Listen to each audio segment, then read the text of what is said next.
Welcome to our channel. Today, we will explore the incredible story of a secret billionaire who has outgrown gambling worldwide. From innovative tricks to high-stakes adventures, join us as we uncover the secrets behind this remarkable journey. Let's get started. Australia, 2012. In high-stakes court case, a mysterious figure is called to the stand. He is the world's biggest gambler, and the net is closing. It has been for years. That's how long they've been trying to stop him chasing them across the globe, the casinos, the betting companies, even the government. And now his secrets are on the line. It's not just his identity or the billion-dollar rags to riches life he's worked so hard to build. But now, potentially, he's about to lose it all. 1983. Hobart, the backwater capital of Tasmania, Australia's island state. It's fair to say that not much, but at least now there's a casino rest point. In it, a young man, a student, is enjoying himself. The 23-year-old is the son of Croatian immigrants. Hobart is his hometown, the place where he like his parents. Started with nothing. Life has been tough, disadvantaged, but he believes that if you keep your head down and work hard, you can achieve anything. He's a bright kid with a talent for maths. He's even earned a scholarship at the University of Tasmania, where he's studying banking, tax, and finance. But money is tight, so when he can, he earns a few extra bucks working part-time down at the casino. Mainly he helps out with Keynote, a lottery game. But right now he's on his break, earning a few more bucks. He likes to play blackjack, and he's good at it. Suspiciously good, because this young man's cut his gambling teeth by learning how to count cards, and soon he's earning more on his break than he does in his job. And his bosses don't like that. When he loses his job and gets banned from the casino through a solicitor, he asks why. He says, "I've considered the rules of blackjack, and I'll be pleased if you could let me know on what basis the application of card counting to the game of blackjack has been ruled unnatural play." And he has a point. If you're playing a game where success requires you to beat the odds, it's natural to chase an advantage. And in him, this frustrating incident has created a revelation like no other. There's no turning back. Our man is now obsessed with advantage play. He wonders, could this be applied to other forms of gambling? For clarity, advantage play is where a player uses legal methods within the casino rules, like card counting, to exploit innate characteristics of a game to the casino. The advantage that card counting gives a player over the house is unfair because memorizing cards enables them to stack the odds in their own favor when it comes to betting on the hand. But is this any more unfair than the advantage the house maintains? Punters just aren't supposed to win.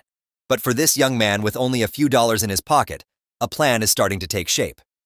There's money to be made through maths, but he needs a secret system which answers one simple question. How do you gain a proper advantage and win bigger? By 1985, he's outgrown his hometown, so along with his girlfriend Shelley Wilson, who he met at the casino, and his best mate from university, a maths whiz called David Walsh, he heads to mainland Australia, and in particular, the boomtown Sydney.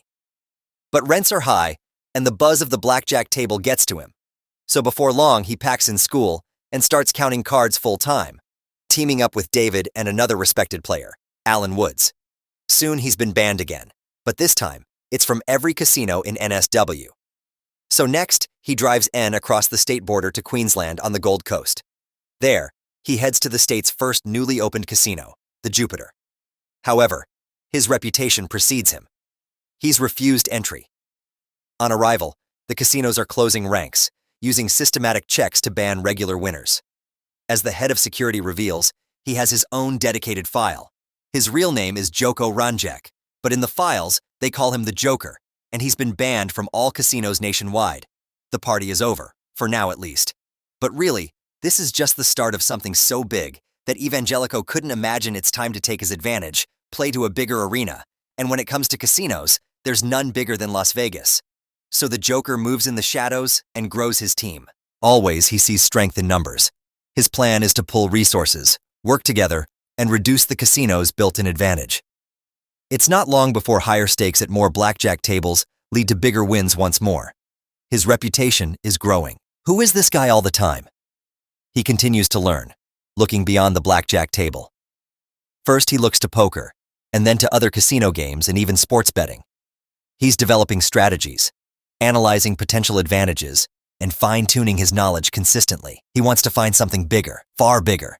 And while the Joker's in Sin City, he's preparing himself for the next step, because the casinos of Vegas won't keep losing forever. Sure enough, they fight back. He's under surveillance and starting to face all kinds of problems, such as frequent shuffles to disrupt his counting. So he branches out to Chicago too, a mob town, and he knows it's risky. Getting the winnings home isn't easy either. When it comes to big bags of cash, the customs people treat it like drug money. They naturally assume that he must be some sort of criminal, and then disaster, a car crash. One of his team is killed instantly.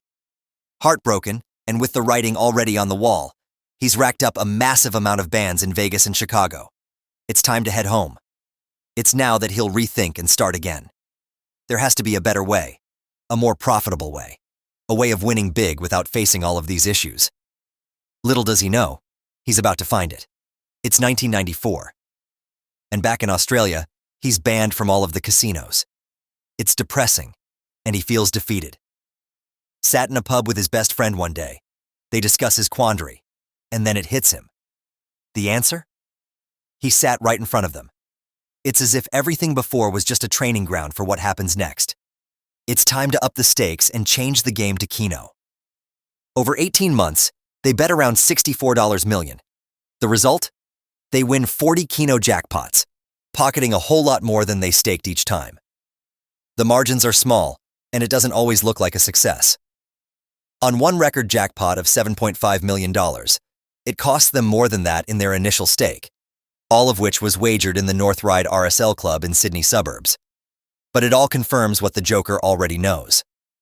By spending in the right way, you can control the game and leverage an advantage. But how does he turn that advantage into a profit, a guaranteed profit? That's his secret, because it helps him maintain control. However, the Lamborghinis, penthouse apartments, and celebrity meetups are starting to draw attention, and it's not just journalists that are watching. What happens next brings it all out in the open.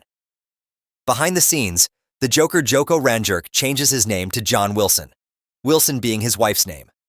A book labels him the biggest punter the world has ever seen, and the top racing pundit says he has no challenges.